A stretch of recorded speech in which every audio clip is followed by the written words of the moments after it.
के करो इंतजार, तनी धीर धरा, इतना ना बताइल जाला। काले दिन से नुरा हो गइलू हमार, साल भर गवाना के करो इंतजार। काहे के कोइलू शादी रहे जब नैहर रहेला। भौजी न करेली विदाई, कहेली बियाहे न सहेला।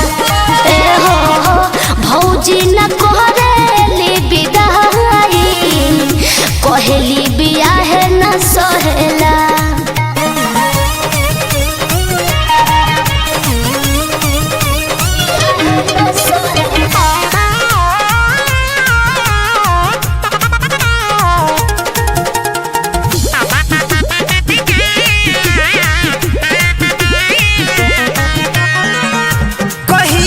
सुख मिली से जिया के हमारा, तनिको बुझात नइखे दुख धनी तहारा। अरे ना जैसे मत बोली।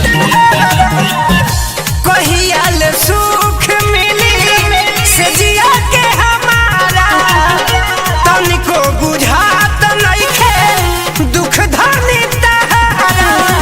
साल भर के बात बाटे मन के मनाई जी, रहुए नु में हर होई जाने खिसियाई जी। नैहर न में हर छोड़ल जाला सबे इहे कहेला। अरे बा भौजी न करेली विदाई, कहेली बियाहे न सहेला। हाँ भौजी न करेली विदाई, कहेली बियाहे न सहेला।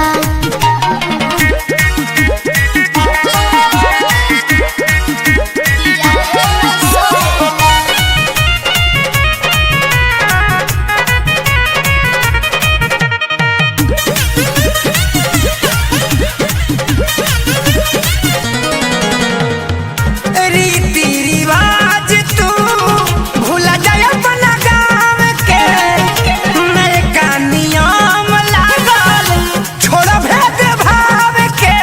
अरे ना जी ऐसे ना होला। रीति रिवाज तू भूला जाए अपना गाँव के, नयका नियम लागल छोड़ भेद भाव के। अरुण बिहारी सोनू हसी हित नाता, इज्जत के बात बाबे रौरा ना बुझाता। पापा जी जय खिसियाई कोनो उपाय न लहेला। भौजी न करेली विदाई, कहेली बियाहे न सहेला। हाँ भौजी न करेली विदाई, कहेली बियाहे न सहेला। काले दिन से नुरा हो गइलू हमार, साल भर गवाना के करो इंतजार। काहे के कोइलू शादी रहे जब नैहर रहेला।